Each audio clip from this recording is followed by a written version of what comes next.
نے فرمایا فرشتوں سے الم اقل لکم، میں نے تمہیں کہا نہیں تھا.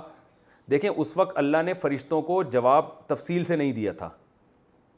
فرشتوں نے کہا کہ ایسی مخلوق پیدا کر رہا ہے جو زمین میں خون بہائے گی. تو اللہ نے یہ نہیں کہا کہ نہیں بہائے گی، بلکہ اللہ نے کہا بھائی مجھے پتہ ہے تمہیں نہیں پتہ. ٹھیک ہے نا. تو اس میں ایک گویا یہ جب عام زبان میں ایسا جواب دیا جاتا ہے تو اس کا مطلب یہ ہوتا ہے آپ جواب سے کیا کر رہے ہیں، بھاگ رہے ہیں، فرار اختیار کر رہے ہیں، گویا آپ کے پاس جواب ہے نہیں. تو یہ ایک وہم ہو سکتا ہے نا. تو اللہ فرما رہے ہیں کہ جب آدم علیہ السلام نے ان چیزوں کی خاصیتیں بیان کرنا شروع کی تو اللہ نے فرمایا میں نے تم سے کہا نہیں تھا کہ میں وہ کچھ جانتا ہوں جو تم نہیں جانتے. یعنی میں زمین اور آسمان کے غیب جانتا ہوں، تم نہیں جانتے. تو میں یہ جانتا تھا کہ جو مخلوق میں پیدا کر رہا ہوں اس کے اندر علم کی صلاحیت ہے، وہ اس کو سکھایا ہے تو سیکھ گیا، تمہیں سکھاؤ تو تم نہیں سیکھ سکتے.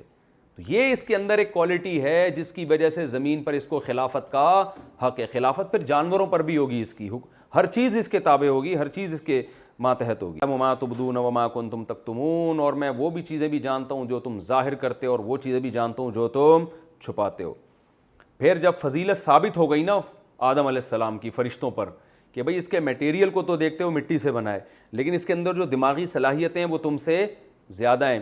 اب آدم کی جب فضیلت ثابت ہوئی ہے تو پھر اللہ نے کہا اس آدم کو کیا کرو، تم سجدہ کرو، کیونکہ اب ایک دلائل سے اللہ نے ثابت کر دیا کہ یہ تم سے افضل ہے.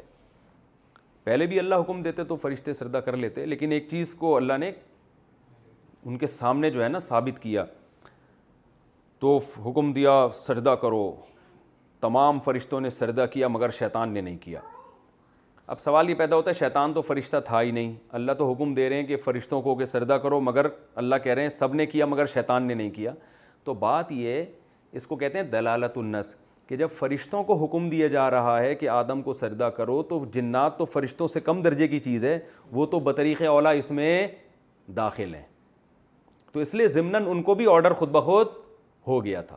تو اس لیے سب نے کیا مگر شیطان نے نہیں کیا.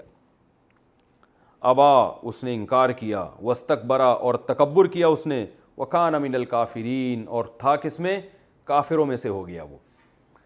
تو قرآن میں دوسرے مقام پر آتا ہے کہ اللہ نے شیطان سے پوچھا کہ تو نے سجدہ کیوں نہیں کیا، تو شیطان نے یہ جواب نہیں دیا کہ تو نے تو فرشتوں کو حکم دیا تھا، مجھے تو حکم دیا ہی نہیں، بلکہ شیطان نے کہا کہ تو نے مجھے آگ سے بنایا اور اسے مٹی سے، لہذا میں نہیں کروں گا سجدہ.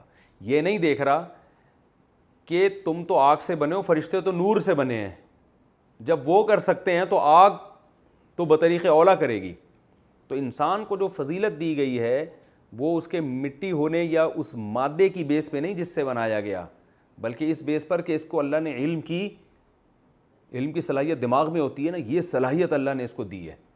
تو یہ علم کی فضیلت ہے جس کی وجہ سے انسان کو اللہ نے فضیلت دی. تو اللہ تعالیٰ فرماتے ہیں وَقُلْنَا یا آدم، جب فرشتے نے ابلیس نے انکار کر دیا تو ہم نے آدم سے کہا اے آدم تو جنت میں، تو اور تیری بیوی دونوں رہو جنت میں اور رج کے کھاؤ جہاں سے چاہو، لیکن اس درخت کے قریب مت جانا، اگر گئے تو فتکونا من الظالمین، ظالمین میں سے ہو جاؤ گے. شیطان کو چونکہ اللہ اپنے دربار سے نکال چکے تھے، قرآن میں دوسرے مقام پر اس کی تفسیر ہے جہاں میں انشاءاللہ وہیں بیان کروں گا. تو شیطان نے اس وقت سے قسم اٹھائی ہوئی تھی کہ میں آدم کو ورغلاؤں گا. تو اللہ فرماتے ہیں شیطان نے کیا کیا، آدم اور حوا کو پھسلا دیا، ان کو وسوسے ڈالے. کیا وسوسہ تھا؟ قرآن میں دوسرے مقام پر آتا ہے حل ادلک علی شجرۃ الخلد وملک لا یبلی، اے آدم میں تجھے ایسا درخت نہ بتاؤں جسے کھا کے تو ہمیشہ زندہ رہے گا. ٹھیک ہے نا، اور ایسی بادشاہت جنت میں ملے گی کہ کبھی وہ ختم نہیں ہوگی. تو اب کیا کیا ہے کہ انبیاء سے صراحتاً گناہ کبھی نہیں ہوتا، یاد رکھیں، معصوم ہوتے ہیں. تو علماء نے کہا ہے کہ شیطان نے نا ایسی امیدیں دلائیں آدم کو بھی اور اماں حوا کو بھی، اور پھر وسوسے یہ ڈال دیے کہ اللہ نے تو یہ کہا یہ والا درخت نہیں کھانا، تو وہ والے پہ تھوڑی پابندی لگائی ہے. مثال کے طور پر وہ گندم کا پودا تھا تو یہ والا منع ہے، وہ والا منع تھوڑی ہے. تو اس طرح سے شیطان نے کیا کیا، ملمہ سازی کی، اور آدم علیہ السلام نے اسی جنس کا دوسرا پودا کھا لیا. تو اللہ فرماتے ہیں فَأَزَلَّهُمَ الشَّيْطَانُ، شیطان نے ورغلایا ان کو، اور بالآخر شیطان نے ان کو جنت سے نکال دیا. تو شیطان نے نہیں نکالا تو اللہ نے تھا، لیکن ذریعہ چونکہ شیطان بنا تھا اس لیے نسبت کس کی طرف ہو رہی ہے، شیطان کی. اس کو نسبت مجازی کہتے ہیں، یہ قرآن میں بہت استعمال ہوئی ہے. وَقُلْنَا اهْبِطُوا، اور اللہ فرماتے ہم نے بھی کہا اترو جنت سے۔ اترے کا لفظ کیوں استعمال کیا؟ اب ہمیں نہیں پتہ جنت آسمانوں میں زمین پہ کہاں ہے، ہمیں معلوم نہیں ہے، تو بلندی سے جب نیچے کی طرف انسان آتا ہے تو اس کے لیے ہبط کا لفظ استعمال ہوتا ہے، اہبطوا کا لفظ۔ تو یہاں بھی حقیقی بلندی نہ بھی ہو، معنوی طور پہ تو بلند ہے نا، جنت زمین سے بہت اعلیٰ مرتبے کی چیز ہے، تو اس لیے بھی ہبط کا لفظ استعمال کیا جا سکتا ہے کہ ہو سکتا ہے جنت کوئی اونچائی پہ نہ ہو، لیکن اللہ اس کے لیے استعمال کر رہے ہیں کہ اترو، یعنی ایک بلند مقام سے کس مقام کی طرف آ رہے ہو؟ پس مقام کی طرف آ رہے ہو، اترو اس جنت سے۔ اور اب کیا ہوگا؟ تم میں سے بعض کے دشمن ہوں گے۔ جنت میں رہتے تو کوئی دشمنی نہیں تھی، لیکن اب زمین میں جاؤ گے تو زمین کا اصول ہی کیا ہے؟ لڑائیاں۔ وہاں کچھ لوگ عدل کے لیے لڑیں گے اور کچھ ظلم کے لیے لڑیں گے، تو یعنی زمین پہ جب آپ اتر گئے تو پھڈا کیا ہے؟ ہوگا، یہ تو ہوگا ٹھیک ہے نا، پھڈا تو ہوگا۔ آپ کتنے ہی پولائٹ بن کے رہیں نا، دوسرا کھا جائے گا آپ کو، تو دفاع میں لڑنا پڑے گا یا کسی پہ ظلم کر کے لڑنا پڑے گا۔ ظلم کرو گے تو ظالم کہلاؤ گے، اور ظالم کے خلاف لڑو گے تو کیا کہلاؤ گے؟ عادل۔ لیکن یہ ٹینشن رہے گی اب قیامت تک، یہ اللہ نے پہلے سے پیش گوئی دے دی، اور یہ قرآن کی ایسی پیش گوئی صحیح ثابت ہوئی ہے۔ آدم علیہ السلام کے زمانے سے لے کے اب تک انسان لڑ رہا ہے۔ یونائٹڈ نیشن بن گئی بڑی مضبوط کہ دنیا کو لڑائیوں سے روکا جائے، مگر لڑائیاں رکنے کا نام نہیں لے رہی، کیونکہ انسان میں اچھے بھی ہوں گے برے بھی ہوں گے۔ اچھے اگر امن سے بیٹھیں گے تو برے ماحول خراب کریں گے، پھر اس ماحول کو درست کرنے کے لیے بھی لڑنا ہی ہے آپ نے۔ تو جو لوگ کہتے ہیں نا لڑائی وڑائی کچھ نہیں ہے، جنگ ونگ کچھ نہیں ہے، یہ سب ٹوپی ڈرامے والی باتیں ہیں۔ اگر آپ نہیں لڑو گے تو نتیجہ کیا نکلے گا؟ دنیا کھا جائے گی آپ کو پھر۔ تو اس لیے یہ غوری بابر میزائل بھی کیا ہیں اسلام میں ضروری، اعدوا لهم ما استطعتم من قوہ، قرآن میں اللہ نے کہا ان کے خلاف قوت استعمال کرو۔ صرف مٹھائیوں سے اور میٹھی میٹھی باتوں سے لوگ نہیں سدھرتے۔ تبھی دنیا میں جتنے بھی ایسے کنٹریز ہیں جو بڑی ہیومن رائٹس کی باتیں کرتے ہیں نا، فوج ان کے پاس سب سے مضبوط ہوتی ہے اپنے دفاع کے لیے۔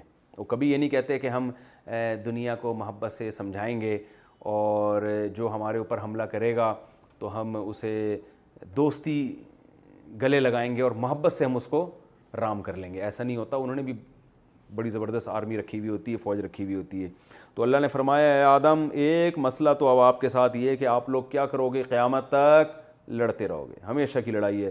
وَلَكُمْ فِي الْأَرْضِ مُسْتَقَرٌّ، اور زمین میں آپ کا ایک ٹھکانہ ہے، اور کچھ دن کے لیے متاع ہے، کچھ ساز و سامان آپ کو کچھ دن کے لیے ملے گا، کچھ وقت کے لیے۔ تو یہ جتنے بڑے بڑے بحریہ ٹاؤن کے پلاٹ اور ورلڈ ٹریڈ سینٹر کی بلڈنگ ہے، اس کو اللہ کیا کہہ رہے ہیں؟ متاعن، تھوڑا سا سامان ہے، تھوڑے دنوں کی کچھ انٹرٹینمنٹ کا کچھ سامان آپ کو دنیا میں ملے گا۔ وہ جنت ابھی نہیں ملے گی، جنت اب آخرت میں ملے گی عمل کے بعد، ابھی تو ایسے ہی مل گئی تھی نا، عمل کے بعد جنت ملے گی۔ آدم علیہ السلام کو احساس ہو گیا بھائی ہم سے تو بڑی غلطی ہوئی ہے، تو اب آدم علیہ السلام بےتاب ہوئے، یعنی بے چین ہوئے کہ میں کیا کروں اب رب، چلو اللہ جنت سے تو نکال رہے لیکن میں بے چین ہو گئے نا کہ کیسے اللہ کو مناؤں۔ تو آدم علیہ السلام کے دل کی کیفیت تو یہ تھی کہ ندامت تھی آدم اور حوا دونوں کو، لیکن الفاظ نہیں تھے کہ اللہ کو منائیں کیسے۔ تو اللہ فرماتے ہیں فَتَلَقَّى آدَمُ مِن رَبِّهِ كَلِمَاتٍ، آدم نے اپنے رب سے ہی کچھ کلمات سیکھے، یعنی اللہ نے ان کے دل میں وحی کیے کہ ان کلمات سے مجھ سے دعا مانگو تو میں تمہاری دعا قبول کروں گا۔ اور وہ کلمات دوسرے مقام پر ہیں سورہ اعراف میں، وہ کہنے لگے ربنا ظلمنا انفسنا، اے ہمارے رب ہم دونوں نے اپنی جانوں پہ ظلم کیا، وَإِن لَّمْ تَغْفِرْ لَنَا وَتَرْحَمْنَا، تو نے ہماری مغفرت اگر نہیں کی اور ہم پر رحم نہیں کیا، لَنَكُونَنَّ مِنَ الْخَاسِرِينَ، ہم ضرور خسارے والوں میں سے ہو جائیں گے، یعنی محتاج ہیں۔ تو شیطان نے گڑبڑ کی تھی، اکڑ گیا، آدم علیہ السلام نے کیا کر لی؟ سوری کر لی، اللہ کے سامنے سوری کر لیا، اے اللہ تو اب رحم کرے گا تو ہم بچیں گے، ورنہ تباہ ہو گئے ہم۔ تو اللہ فرماتے ہیں فتاب علیہ، بس اللہ نے توبہ قبول کر لی، انہو، بے شک وہ اللہ، هو التواب، بہت زیادہ توبہ قبول کرنے والا ہے، الرحیم، بہت رحم کرنے والا۔ تو اللہ نے توبہ تو قبول کر لی آدم علیہ السلام کی، لیکن کہا اب واپسی نہیں ہے، رہنا کہاں ہے؟ زمین پہ ہی رہنا ہے، کیونکہ اصل کس کے لیے بنایا گیا تھا؟ زمین ہی کے لیے بنایا گیا تھا۔ قلنا اہبطوا، آدم تو اب آپ سب یہاں سے چلے جاؤ، سب تو تھے نہیں اس وقت، لیکن مراد یہ کہ آپ بھی اور آپ کی اولاد بھی اب وہیں رہے گی، تو وہ بھی آپ کی پشت کے ذریعے زمین پہ جا رہی ہے، کیونکہ آدم علیہ السلام ہی سے پیدا ہونا تھا نا سب نے، تو سب اب زمین پہ جا کے رہو۔ پھر فَإِمَّا يَأْتِيَنَّكُم مِّنِّي هُدًى، اور اب میری طرف سے جب کوئی ہدایت آئے گی آپ کے پاس تو جو میری ہدایت کی اتباع کرے گا اس پر کوئی خوف اور کوئی غم نہیں ہوگا، یعنی وہ جنت میں دوبارہ چلا جائے گا اور اس میں یہ پابندیاں بھی نہیں ہوں گی کہ اس درخت کے قریب مت جانا اور یہ نہ کرنا وہ نہ کرنا، کوئی خوف اور کوئی غم نہیں ہوگا۔ مطلب کیا ہے کہ اس جنت میں داخلہ عمل کے ذریعے ہوگا۔